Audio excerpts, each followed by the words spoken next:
Welcome to the Talk CNY mini-series Leadership Lessons, where we sit down with business and community leaders to discuss the lessons that have led them to where they are today and serve as a guiding light forward. Our guest today is Felisha Legette-Jack, the head coach of Syracuse University's women's basketball team. In the 3 seasons leading the Orange, Coach Jack has resurrected a Syracuse program from the bottom of the Atlantic Coast Conference to one of the top teams in the nation's best conference. Coach Jack guided Syracuse to back-to-back 20-win seasons in her first 2 years and made a postseason tournament both seasons. In her first season, she took Syracuse to the Super 16 of the Women's National Invitation Tournament and finished with a 2013 record. In her second season on the Hill, the Orange matched program bests in regular season wins, conference wins, and ACC road wins. Syracuse was picked to finish 9th in the ACC, but posted a 13-5 record and earned the number 3 seed in the ACC tournament, tying the biggest jump from the preseason expectations to final standings in ACC history. Coach Jack was named ACC Coach of the Year in 2024, becoming the first Syracuse head coach to earn the honor in men's or women's basketball. Welcome, Coach Jack. How are you? Fantastic. Oh, I love it. You are a powerhouse both on and off the court. It is such a pleasure to meet you today. Well, it's just easy to just be yourself here, and when you're your authentic self, it gives a good energy outwardly, and then people think that good things about yourself. So I'm excited about being in this wonderful city, community, university, and I hope it shows through my energy that I exude. It does. It does. So, Coach Jack, what drives you to get up and lead every single day? Well, I have young people that I have to help them find their dreams and attain their dreams and surpass their dreams. And it's not about me. It used to be about me as a student athlete. It used to be about me when I was a younger coach. But now at this ripe old age of 59, I think I have to really put all my energy in helping young people, attain their dreams. And it gets me out of the bed every day, and it gets me excited about starting my day. That's beautiful. What challenges have really tested your motivation over the years, and how did you overcome them? Well, the challenge sometimes with young people is that they don't believe. They don't believe that they deserve. They don't believe that they can become. They don't believe that it's their story that needs to be put on the big stage, and to convince them that, maybe it is if you give it 100%. And every day, there's always a different kid that you see them drop their head and say, maybe it's not for me. And that's a challenge every day. I have 15 players, and I want all 15 of them to be exactly what they thought they could be when they were 8, 9, 10 years old and better. And every day I try to help them get there. I love that the goal is to help them to achieve their wildest dreams. Yeah. That's beautiful. Thank you. Yeah. So what personal values guide you, whether it's as a coach or as a leader? I come from a strong, faith-driven family, led by a lady named Felisha Legette-Jack. That's my mother. And we didn't have a lot. We had each other, we had our faith, and we had our belief that he would take care of us. And we became a family of 5 that never got in trouble. She had to work 2 jobs and left us home, and my brother had to be the father figure for us all, and he did the best he could at the ripe old age of 20, 21 years old, and we just understood the assignment, and we watched her go to church every Sunday and tithe. She's the strongest base of who I am, my mother, and our family, and our faith, and our ability to just want to help people become better is a real thing for me. I really want to make people better every day. Jogging down the street, I saw a little person struggling, and I just stopped and said, "You need some help?" And my mom was right there. I'm like, I'm one of those people. So I think that's what drives me every day. That's what makes me who I am, and my faith is majorly important because of a lady named Felisha Legette-Jack. I love that. Your mother sounds like an amazing woman. Yeah, she's absolutely incredible. Well, your team is blessed to have you as well. So as you prepare them for this season, before they even hit the court, I know that they are conditioned both physically and mentally. How do you ensure that they're ready? We work on the mental piece a lot. We read books, we watch movies together, and we talk about life lessons often. We talk about the locker room as your sanctuary. We don't bring anything negative in that locker room. Bad relationship, bad tests, that's not for the locker room. You got to go outside that locker room, and we talk about our standards, what we stand for. You go to class, you sit in the first 3 rows of the class, and it's something about going to school, but it's something even more important to have a relationship with the professor that's teaching the course. How do you do that? You sit close enough to them so you can hear them. And so we hit them with all this stuff that we stand for, and we bring them up in the summer so that they can get it. And mental is to physical as 4 is to 1. And so we pour into the mental 4 times more than we do the physical, because we believe the physical is going to catch up. But the mental piece is, for young people with this age of so many different distractions, we lock in hard with that, and we recruit some really good kids that understand the assignment. Oh, I love that. Yeah. Well, the assignment is part of it. A full season. And a full season is long. 2 semesters long. So how do you ensure that you and your team stay focused and stay ready and motivated throughout the entire season? Well, you stay prayed up, for one, and you sign kids that understand that, what way I coach. And I just love this thing called life, right? And so yes. I'm going to bring energy every day. I just, he just gave me somebody else's dose of enthusiasm or purpose, I guess, because I'm always up like this. And I tell my players, don't count on it, though. There got to be something that if I'm not ready, what's going to motivate you? What's going to make you be at your best version of yourself? And so we ask them what their legacy is going to be when they first arrive. I want to be the person that people look back and say, you know what, she changed the trajectory of the program, or she helped them get to a Final Four, or what. But if that's what your legacy is going to be, how will you get there? If I can't motivate you, what's your favorite quote? And we put that on their locker, so that they can really remember. Every day you go in your locker to change, to get ready, you see your legacy, you see your quote that's going to inspire you. Then you come out to the court, and here I am. And that's the extra stuff, right? So I think that if that's who you are innately as a person, you don't have to worry about how long the season is and how long you've been doing this. It's just being around good people makes it easy for it to be great. And I always, for the most part, have really good kids that inspired me to want to try harder. And you do it every day, and you just stay locked into where your feet are. So we make the most of what our today is. And if we get blessed with our tomorrow, let's deal with it then. Well said. Yes. Well, what role would you say that innovation plays in your coaching, whether it's through the strategy or even the training methods? My innovation comes from the staff that I have. I have a great staff that kind of bring new ideas to me often, new plays that we can run, new ways we can get prepared for our preseason, postseason, things of that nature. So we come up with a whole plan of what the year is going to look like. You have to do that. That's, it'd be silly for us to think that be where your feet are. Don't worry about tomorrow. No, tomorrow comes and you're not ready. So my staff gets ready with me and for me, and we have connections of what does this year look like now that we have 15 players as opposed to 13 players last year. And these 15 players are young ladies that can really play. And so they're going to earn minutes. How does it look playing 12 players out of that 15? How does it look for those other 3 that don't get playing time? What is our plan of attack for that? But we always go from what it looks like from a whole part perspective. We get to a Final Four and win it. Okay, what if we get to an Elite Eight? What if we get to just the ACC tournament?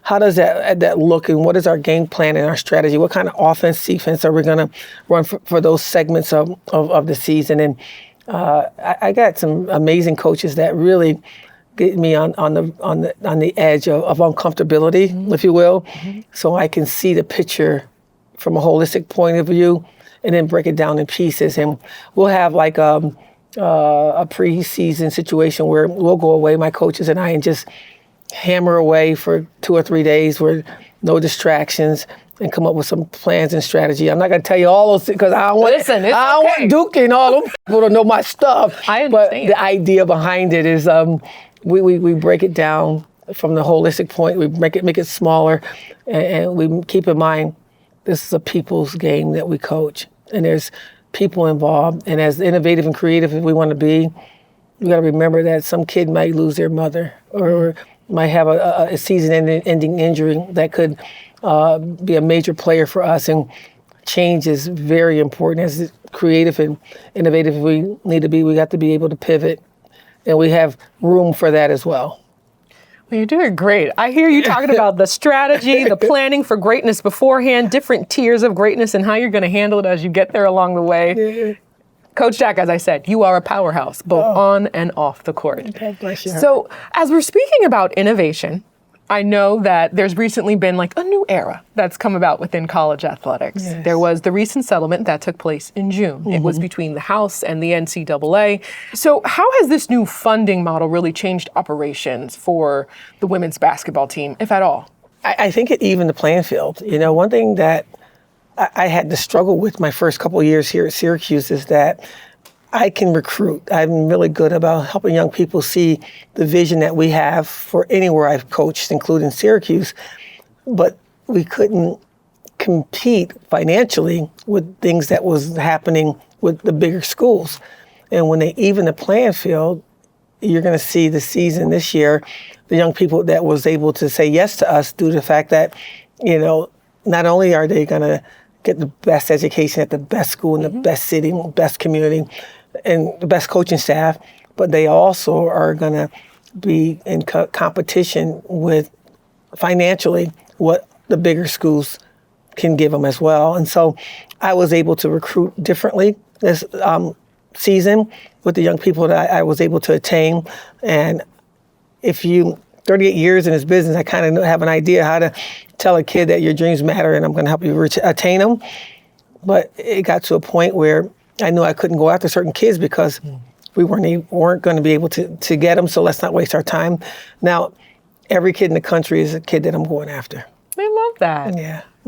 Well, you've really described here how it's going to help you, the opportunities that are available. So Syracuse University Athletics, you recently launched this new campaign, Champion Cuse. So how can anyone get involved? Well, we have a great CAF organization that really go out, that communicates about the financial pieces behind what we need, how we need it. And they lock in with people that can offer financial assistance, and I let them do their job. But one thing about that we're creating is a place and a space where we can help our young people in the future come.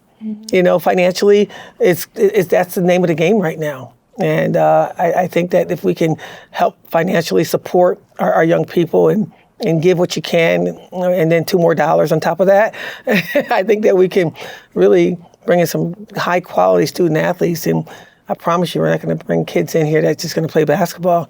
We're going to get high degrees. We got architect majors. We got Falk majors. We got communication majors, which is the #1 school in the country for the last 50 years. And we've got 3.47 overall team GPA since I've been here for my team. And so you're not giving to people that's to put a ball, bounce it, put it in a hole. You're actually creating an opportunity for the best people to come out of this university to be CEOs, COOs, presidents of the United States, right here on our program for one, but for our athletic department for two. We have the money for this year of the $20.5 million to assist in getting the best players, athletes, students to join us. But we have to have a surplus to make certain that we have it for the next few years so we can attain and retain this opportunity. And so we're all excited about for now what John and his team is trying to create is an opportunity for us to have it for the long term. Every little bit can help. You know, the support financially is one piece for sure, but coming to a game is another way. So Coach Jack, towards the end, we like to do a rapid fire section. So within this, I'll hand you these cards. Okay. And what we'd like for you to do is read the question and then answer it within 30 seconds. And it just gives us more information about you and your leadership style. Let's go. All right. All right. First question. What aspect of your work bring you the most joy and fulfillment? My babies, my players, every single day. My son gets a little jealous every day I come home because he's like, oh, Mom, I'm actually your child. And I know that, son. But these young ladies, when they get it, when they really say, oh, aha, and the defense looks good and the offense looks good, and they really believe that their dreams really can manifest themselves, I really wake up with that kind of, this is the day that they all going to get it, and that's what's my fulfillment. Not that they get it all the time, that they want to get it, and when that light comes on and they do get it, over the moon. I love that. All right, second question. What strengths do you rely on the most as a leader? My strength that I think I rely on the most is to motivate people, inspire people, communicate people, hug people through the process of believing that their dreams matter and that they can come true. And I just think every day, if I pour out to you about your dreams, young people, man on this corner, where it's just these four fingers that point back, is to me. So it's a selfish thing. The more I motivate you and inspire you and create in you this ability that you can become, it just makes me believe that I too can take steps towards that as well. So it's a selfish thing, but it's a thing that I hope that I can inspire others to want to become as well. It's just a great human being. You're doing great. Okay. How do you continue to grow and refine your skills? Prayer helps me grow. Family helps me believe. And my team of people around me, my husband is a major player in my life. My son is a major player in my life. When they pour into me, I'm full. Sometimes a lot of people like to give of themselves, but they're only 80%. And how are you going to give me 100% and you're working on 80%? My faith and my family and my friends help me attain that 100% fulfillment of who I am so I can pour out all of me. It may not be a lot, it might be too much, but it's everything I have and it's all my authenticity towards you. I think something good, small or big, can come out of that. That's beautiful. So let's see here. How do you manage stress and avoid burnout when dealing with high pressure situation? You know, I just believe that stress is the number one killer. And the more you allow stress to become who your person is, it can take you out. And so I try not to think about, okay, tie score 10 seconds on the clock. How do you score to win? You laugh, you have fun. You say, oh my goodness, remember the 6 a.m. practice? Remember all those times when I said again and again, it's right now. It is right now. Let's go take it. And what we get out of this is the lesson we're supposed to learn from, win or lose. And all the time doesn't work out for me, but I really try to manage stress by believing that it doesn't supposed to belong to me. It belongs to somebody else. And so, yes, it's a situation. I was in a situation where I got in a car accident and I could have really panicked.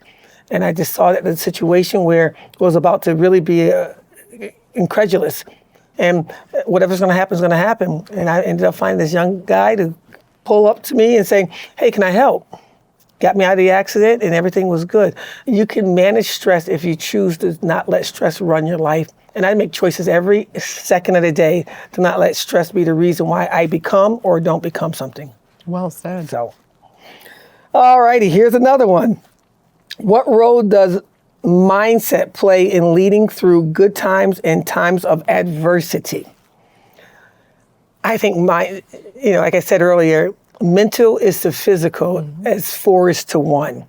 And if you can be mentally strong, you can be physically ready to take on any challenges. And I just believe that the mental part of it is the most significant thing. You got to believe that you deserve something. You got to believe that it's your time, it's your story. You got to believe that you bring negative to me, I don't need to receive it. And my mind is always, for the most part, about positivity. And so even through like the positive times, that's great. The adversity time, I go home, I cry. It's like everybody else. And I want things to be great and they don't come out that way. I believe in the positivity of the mind. Adversity comes, whatever. We're supposed to learn lessons. We don't ever lose. We learn, we win, and we learn. We don't lose. If you tell your mind you're a loser, guess what? 9 times out of 10, you're a loser. I'm never a loser because I believe that every situation, tough or good, I was supposed to win and I was supposed to learn. If anyone is a coach and they're like, you know what, I want to go on and I have big aspirations to be a great coach one day, what would you say to them? Yes, you can. If you aspire to become a coach, a teacher, a counselor, you can do anything you want. It's hard work. Nothing's easy, but the first battle of the day is you got to believe that you can be. You know, I never went into this coaching thing as a place I can land for 38 years. I just want to try it. You know, I just want to see if I can help a kid believe that they can become something different. And that year turned to 2 to 10 to 20, 30. And it just seemed like, you know, I haven't worked in 38 years because I'm in my dream of inspiring people to become something different, hopefully better. And some people that coach really didn't learn a lot from me, and I didn't teach well to them, but I gave my best effort. So if you want to be an inspirational coach and leave your legacy out there, jump and become and give it your best effort. And you might have to pivot, you know, down the road, but give us your best effort. That's all I can offer to you. Well, Coach Jack, you are making such a difference in the lives of so many people. Thank you so much for joining us today. Thank you so much for what you do and your team does. And I hope that, you know, together we can let everybody in the world see how amazing Syracuse really is. Let's go. Well, thank you for watching the Talk CNY mini-series, Leadership Lessons. You can catch it across all major podcast platforms, online at centerstateceo.com, and we'll also have additional clips on social media. Have a great day, everyone. At NBT Bank, we know that this day starts with this one. This day starts with this one. Because no matter how unforgettable the extraordinary days are, there's a lot of every day that leads up to them. You can count on NBT Bank to help you get started. NBT Bank, it starts here.